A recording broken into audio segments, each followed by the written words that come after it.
Welcome back, everybody, to me talking about all the wonderful things that I have done last week. And then we're over because I didn't do anything. Anyway, welcome to the weekly navel-gazing session, and about all the things that I've done last week, read last week, and so forth, and looking at like the future as far as it exists, which is not that far. And yeah, let's do this, shall we? Why, cheers.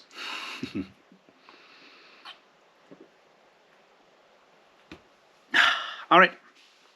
This will be interesting. I have to be brief because it seems I lost the charger for my camera and I have no idea how much it is charged and when it will stop working. So let's hope that I can actually get this done and find my charger so I can actually record videos this week until I, get a new charger.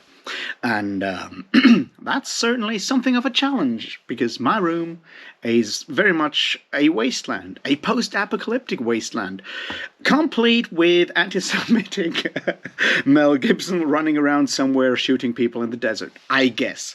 I don't usually go and look, which is part of the problem. Anyway, I'm going to try to find it later on, and that's sort of where we go. So, what happened last week, you ask? Maybe I have answers. Probably not. Alright, let's make this brief. No videos. Why? Well, I didn't have like any burning idea, and then it got super hot. Well, super hot for Germany. And my brain doesn't work when it's hot, which, something that we could have learned if we had heeded all the things about climate change, something that we probably talked about last year when I talked about The Ministry of the Future by Kim Stanley Robinson. Anyway, point is, I couldn't think. I was just lying around and hoping things would get better. And they got. We had a huge thunderstorm last night, and it's raining all day, so there's that. So, hopefully videos this week. And so, did I read? Oh yes, I did. And this is sort of something that we'll go into a bit, because it made me think, and it may be the seed out of which a wonderful video will grow one day, hopefully one day soon. And that is, I read a lot. So I finished Declare, and then I went and reread the entire trilogy, the entire Marie Audran trilogy by George Alec Effinger, which is cyberpunk from 1987 to 1999, and I finished it, and I'll probably talk about it in a video because I think more people should read it. It's fantastic cyberpunk. It's a different approach to cyberpunk from, say, William Gibson, and also from Bruce Sterling, although I'm not qualified to talk about Bruce Sterling because I haven't read much of his work. I have read his steampunk novel, The Difference Engine, that he wrote together with William Gibson, though, and a few of his, cyberpunky things. Anyway, point is, that's what I read, and I'm basically done with it, and I'm going to start reading something new, which is what I wanted to talk about, and that is, how do I choose the books that I read? Now, obviously, everyone in BookTube nowadays is claiming that they are mood readers. I'm not a mood reader. I think the term mood reader is kind of weird because unless you're following like a college syllabus and you have to read specific books in a specific order, we're all fucking mood readers all the time because we decide from one day to another what kind of book we'll read next. That's just how it works. And yeah. So the question is what kind of way do we have to do that? And that's something that I am very much interested in. I will probably, go into detail with a video at some point, but I realize the way I read in general, when it's not like a new book that comes out and I'm like, I have to read this immediately, the China Mieville one, or the version by Alistair Reynolds one. If that's not the case, then usually the way I read books is by association.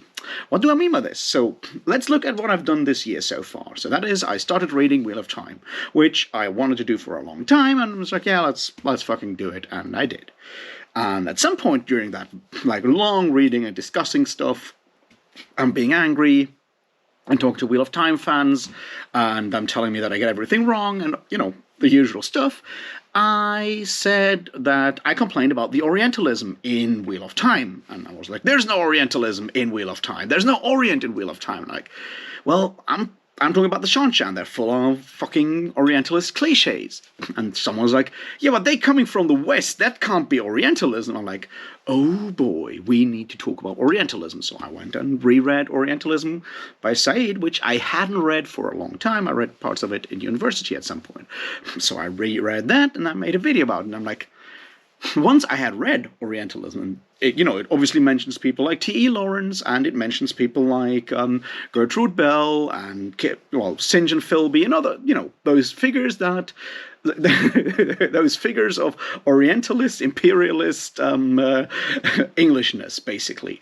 It mentions a lot of them, and then I remembered that, like when I read Declare before, like years ago, and I was like, those people show up in that book, obviously, because a large part of that novel takes place in parts of Arabia and Turkey and areas like that, and plays with sort of the aftermath of the T. Lawrence, Gertrude Bell, St. John Philby era of British imperialism in the Middle East. So I was like, hey, let's go and reread that book and see how well Tim Powers does with the whole Orientalism thing, which is what I did, and I enjoyed it a lot, and I was happy to see that he does really well with it, which maybe because it's a book written in 2001, and some authors actually, move with the times and understand things, which is great.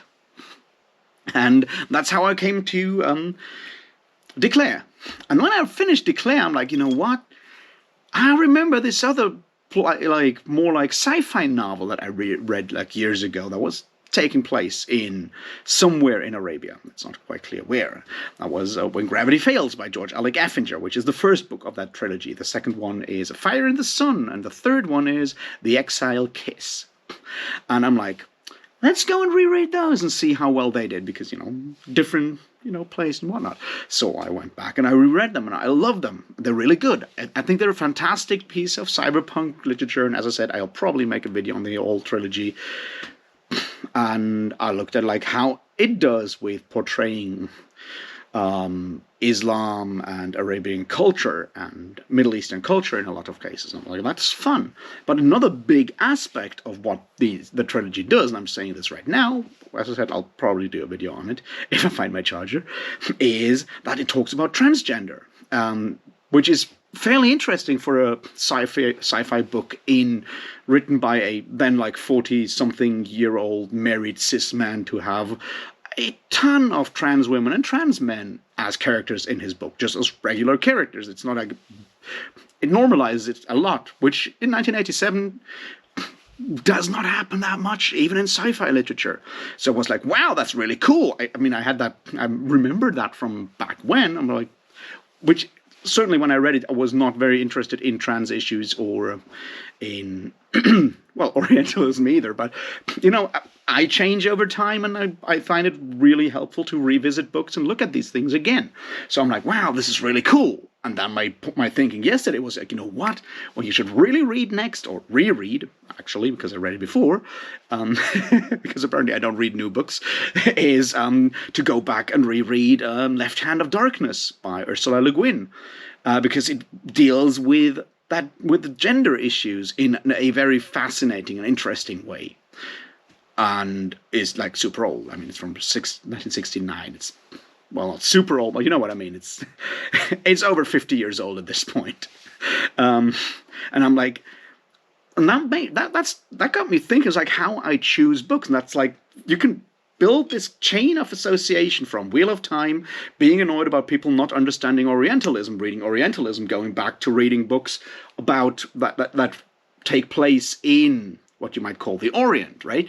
And reading those, finding one there that has a more than normal for the times representation of trans characters. I'm like, gender, that's a thing.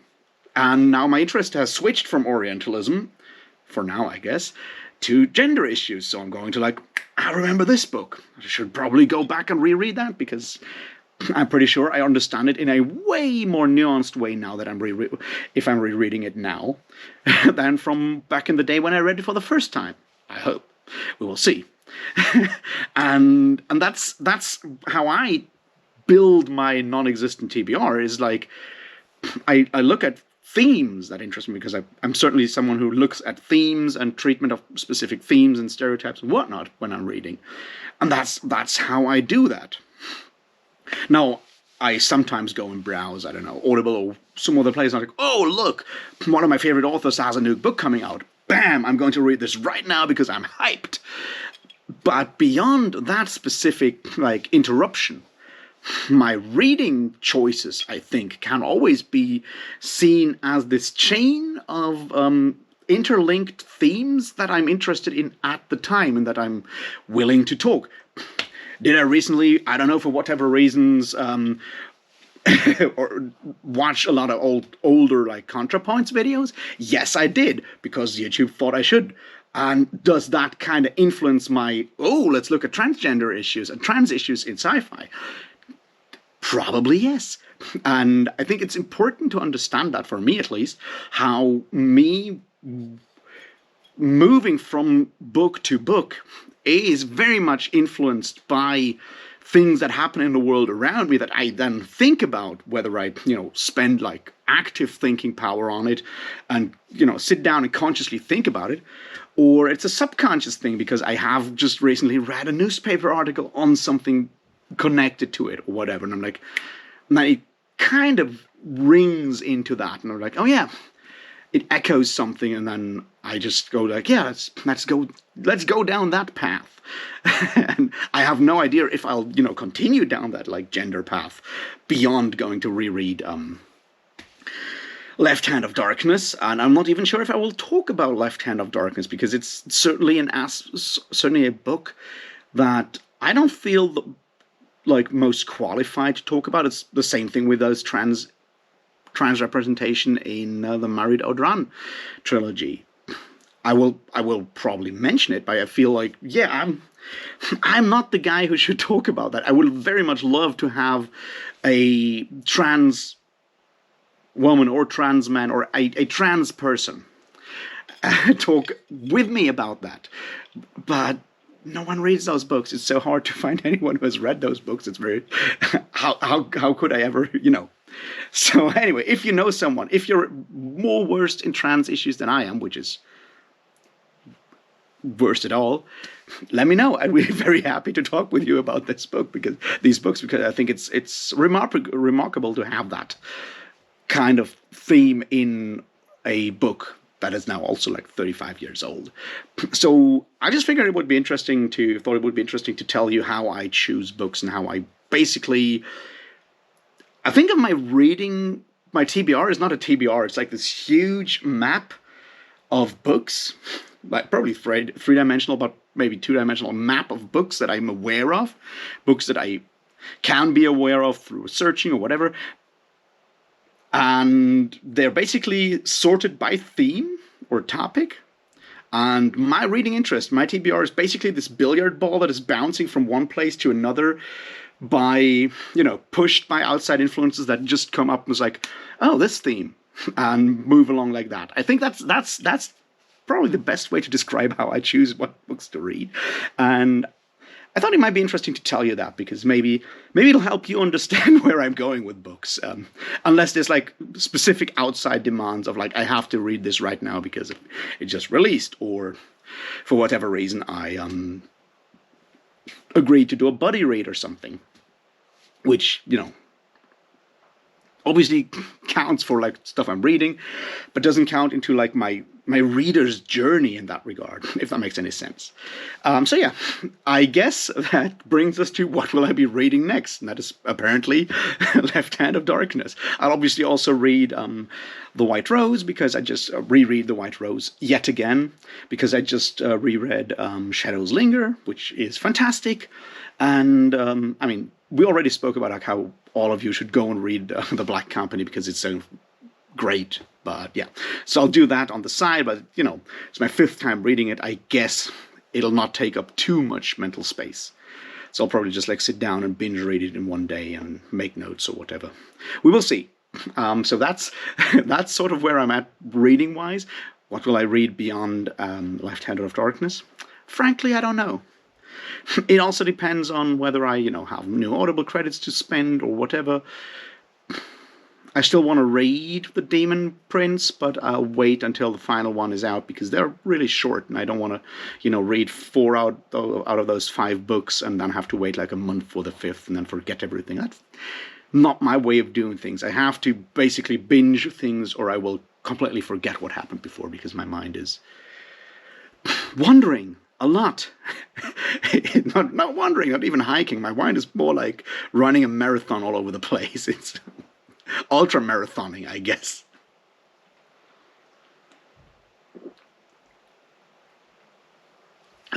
So yeah, videos. As I said, I didn't make one because I didn't feel like an individual review for Declare, and then it was like over the weekend so hot that I just simply couldn't think about anything because it was like 35, 36 degrees or something. I'm like, I'll just sit here and drink cold water, or maybe in the evening a cold beer, and just like try to actually get some sleep. So that there was no productivity. I hope that I will be some this week. I have a couple of ideas that I want to talk about, that I want to go into like a deeper into. One of them is a return to sort of something that I started a while ago with the whole Brandon Sanderson thing. I made this video that I called Apotheosis of the Author. And frankly, the video, it did well, but it's a bit of a mess because I conflated two things that should be different things. I want to work on that idea of the apotheosis of the author, on like our focusing on authors as personalities and what that does for us when it comes to criticizing art, and a lot of other aspects of that, like focus, that like pinpoint focusing on the person of the author as a someone as a symbol of identification and so forth. That's certainly something I want to talk about in more detail. I think I've got it mostly worked out. Now the question is, do I go full on like political YouTuber and cite a bunch of like sources, or do I just like rant for 20 minutes and tell you why I think it's a problem? That's something I'll probably work out when I'm taking a shower. Because that's like when I can actually focus and think. Now you know the deep secret. The other thing that I want to talk about is sort of like booktube related in a way, or not booktube specific, but like reading as performance, which I think a lot of booktube, bookstagram, I don't know, booktube on the book TikTok thing. Is it TikBook? I have no idea. Possibly, if old people would actually read, it would probably be called Facebook. I don't know. So I want to look at that and how that changes our reading habits in a lot of ways, and ask a few questions on whether that is like positive or negative, and so forth. That's certainly something I want to talk about. And I guess once again I need to figure out whether I will just like make claims, or if I want to find a few sources, and we will see. And as I said, I want to talk about the George Alec Effinger thing, because I think it's one of those cases of me loving a book that is unfortunately underappreciated, or just like not even known by most people, and then I want to go out and share the good news and proselytize for something that I feel should get like more attention, in a way. As I said, I'm not sure if I'll talk about Left Hand of Darkness. It's certainly a book that is worth so many discussions, but I don't feel like I want to do this on my own. I'd rather have like someone with more experience in, gender studies, gender philosophy, and those kind of things, which I'm aware of it, and I'm aware of the fact that I don't know nothing about it, So there's that, and that's sort of the plans for the next week, and I'll be back, I guess, with like a weekly update, maybe on Monday. Maybe we'll actually resort to like a schedule, because schedules and routines are something that I'm trying to build up again, which is why I actually went to the gym today, and I'll go back to the gym on Wednesday, hopefully, on Friday, and structure. Will it work this time? Doubts are certainly in order. Anyway, let me know what you read last week. Let me know what you think. Let me know what you're planning to read and do this week. I plan to, I don't know, get my life sort of untangled and find the charger for my camera. One of those two should be possible, and I fear I know which one. And I'll leave you with a question that I don't think I have enough for a video for, but isn't it interesting that nowadays, when it comes to like genre stuff, we only get adaptations and no original like sci-fi series or sci-fi movies or fantasy series out there, and just get adaptations of books or comic books or anything like that. I think there's a problem behind it, and yeah, just wanted to put that out there. I would have tweeted it, but I was too lazy, so see this as a YouTube tweet, basically.